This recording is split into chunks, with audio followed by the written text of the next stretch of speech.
Olá, pessoal. Meu nome é Bruna Miranda, eu sou acadêmica do sexto período do curso de farmácia e, juntamente com Rashid e a Rinara, nós construímos essa apresentação para falar da avaliação da utilização da espectrofotometria de ultravioleta e luz visível na quantificação de antibióticos em extratos de leite de vaca. Bom, antes de introduzir de fato a ideia do artigo e seu objetivo, eu vou revisar alguns conceitos que serão necessários para a interpretação dos resultados do artigo. Bom, nós sabemos que a radiação ultravioleta e a radiação visível são tipos de radiações eletromagnéticas. E isso implica que elas possuem propriedades ondulatórias, possuindo comprimento de onda e frequência. De modo que o comprimento de onda ele aumenta da esquerda para a direita, conforme mostra essa seta, e a frequência ela aumenta da direita para a esquerda, conforme mostra essa seta roxa. E além disso, essa radiação eletromagnética, ela é capaz de se propagar no vácuo e carrear energia.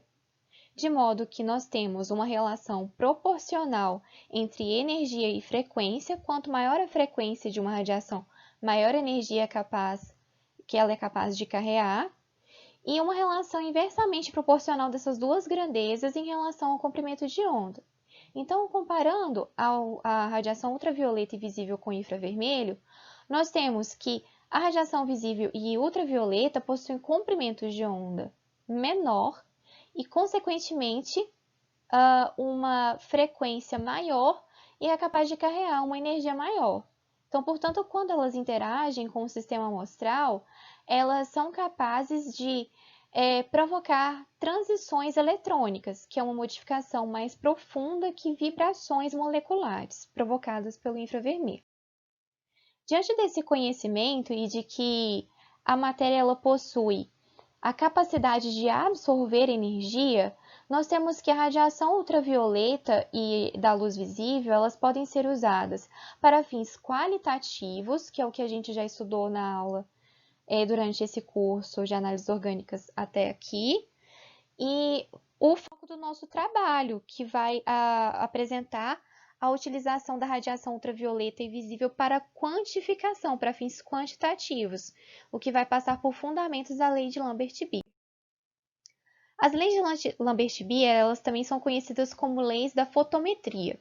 E a primeira lei de Lambert-Beer nos diz que um sistema amostral ele é capaz de não somente absorver uma radiação incidente, mas também como transmitir essa radiação incidente através desse sistema.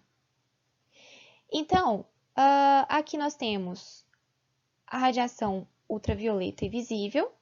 Quando ela incide sobre esse sistema, o analito vai absorver essa radiação e não somente absorver, mas vai dispersar essa radiação e também vai haver um processo de reflexão da cubeta com o ar e da cubeta com a amostra.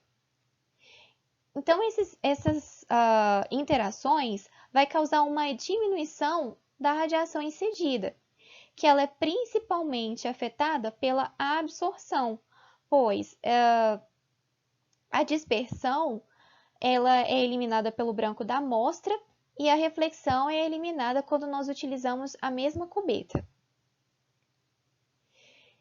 Desse modo, a gente tem a seguinte relação, que a transmitância, ou seja, que essa luz que sai desse sistema, ela é igual à luz transmitida sobre a luz incidente. Já a segunda lei de Lambert-Beer nos diz que a absorção ela será tanto maior quanto maior for a concentração do analito.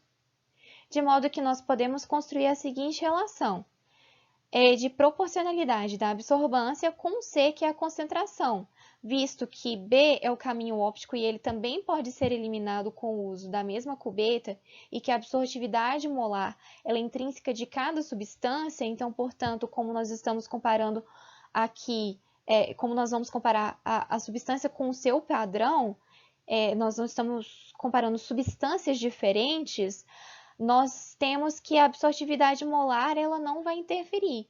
Então, logo, a absorção é proporcional à concentração. E nós temos que a absorvância ela guarda uma relação inversamente proporcional com a transmitância. Então, quanto maior for a luz que estiver saindo da cubeta, ali, sendo transmitida através da cubeta, quanto maior for essa luz que está sendo transmitida através da cubeta, menor será a absorvância. Agora, caminhando para a introdução do artigo e seu objetivo, nós sabemos que o uso de antibióticos no meio veterinário, de forma inadequada, ele pode ocasionar a presença de resíduos potencialmente tóxicos em alimentos de origem animal, como o leite. Pois, quando um animal ele recebe a administração de um antibiótico, esse antibiótico ele vai ser metabolizado e esses metabólitos são capazes de sair em várias secreções do corpo desse animal. Então, podem contaminar o leite. Então, diante disso, o objetivo do artigo foi utilizar a espectroscopia, a espectrofotometria no ultravioleta e visível para verificar se o processo de extração dessas substâncias farmacologicamente ativas proveniente dos seguintes antibióticos: sulfamerazina, oxitetraciclina e clorafenicol, foi eficiente, de modo que a presença dessas substâncias no leite estejam de acordo com as normas permitidas pelo regulamento CEE número 2377/90, que é um regulamento, né, de controle de qualidade, que vai ali conter um parâmetro de uma dose de resíduos máxima permitida no leite. Caminhando para a metodologia, como que foi feita então essa extração para esse doseamento? Primeiro preparou-se a solução leite mais antibióticos para cada antibiótico mencionado no slide anterior, de modo que no final obteve-se uma solução de 250 ml de antibiótico em leite para cada um dos antibióticos mencionados anteriormente. Depois, realizou-se o processo de extração líquido-líquido, usando como solvente uma mistura de clorofórmio, acetona e água destilada. Submeteu-se à fase orgânica a centrifugação, onde removeu-se a fase suspensa e submeteu a uma nova extração líquido-líquido. E, em seguida, foi realizado outro processo de centrifugação. A fase aquosa resultante desse processo foi submetida à espectrofotometria no ultravioleta visível, de modo que o tampão utilizado foi o acetato de sódio e o intervalo da concentração dos padrões para cada um dos antibióticos são esses listados aqui nesse quadrinho. É importante ressaltar que o branco foi o leite sem antibióticos e ele passou por todo o procedimento descrito anteriormente. Caminhando aqui para os resultados de discussão, é importante frisar que não houve uma alteração entre o espectro de absorvância do branco entre o branco e o extrato contendo oxitetraciclina. Isso é justificado porque a oxitetraciclina ela quela íons cálcios, formando um complexo. E aí esse complexo vai interferir na absorção. Então, não foi possível quantificar esse analito no extrato do leite devido a esse interferente. Então, logo a gente vai apresentar aqui somente os resultados de discussão referente à sulfamerazina e ao clorafenicol. Então, primeiramente, foi as amostras, né, de leite com antibiótico sem passar pelo processo de extração foi submetida a uma espectrofotometria de ultravioleta e luz visível para determinar em que comprimento de onda acontece a absorção máxima. Para quê? Para a gente conseguir detectar a concentração de maneira eficiente.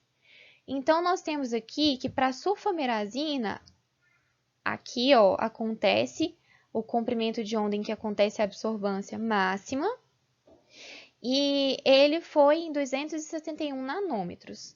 Caminhando aqui para o clorafenicol, esse comprimento de onda foi em 278 nanômetros. E o pico de absorção máxima é esse aqui, que eu estou apontando com o pointer.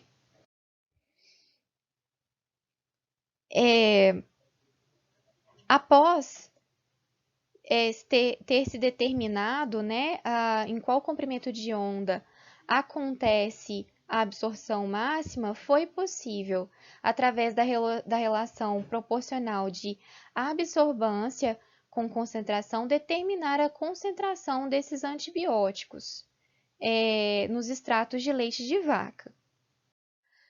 Após esse leite ter passado pelo processo de extração, a porção extraída foi submetida a uma outra espectroscopia de ultravioleta. De modo que aqui nós temos, nesse espectro aqui acima, onde eu estou apontando com o pointer, o espectro da sulfamerazina. Aqui nessa curva de baixo é o branco, e a curva 2 e 3 possuem a mesma concentração de sulfamerazina. Aqui, nesse espectro abaixo, nós temos a traçagem aqui do clorafenicol. Um é o branco, e essas duas linhas são extratos de leite contendo clorafenicol na mesma concentração. Então, esses espectros, como a gente pode perceber, a linha 1 e 2, a linha 2 e 3 de cada um, não são sobreponíveis entre si. A 2 não se sobrepõe com a 3 daqui, e a 2 não sobrepõe com a 3 daqui. Isso deveria acontecer porque as substâncias estão na mesma concentração e são a mesma substância, então deveriam estar absorvendo com a mesma intensidade, porém não é o que acontece. E quando a gente faz aqui, caminha para os cálculos de índice de recuperação, que é o que a gente quer analisar, né, o quanto pôde-se recuperar de leite puro, né? Quando a gente retira esses antibióticos, o que sobrou ali? Ainda restava 48,6% e 48,7%, respectivamente, de sulfamerazina e clorafenicol. E com os seguintes coeficientes de variação: 30,8 para sulfamerazina e 22,9 para clorafenicol. E o que esses dados nos dizem?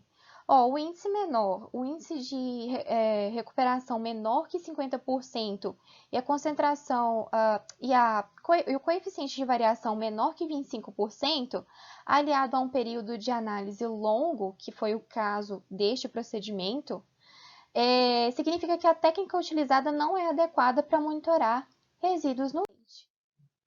Então, logo, a gente pode concluir que, nesse trabalho experimental, a espectrofotometria de ultravioleta e luz visível revelou-se uma técnica analítica laboriosa e não tão precisa. Entretanto, ela é rápida e fácil de se executar. Desse modo, ela não é uma técnica recomendada para monitoramento de resíduos do leite. E lá no artigo menciona que a técnica de padrão ouro para esse monitoramento é a cromatografia líquida de alta eficiência. Dadas essas questões, eu finalizo esse artigo, e a referência a mais que a gente utilizou para construir foi este livro, Fundamentos de Química Clínica. E eu agradeço a atenção de vocês. Obrigada.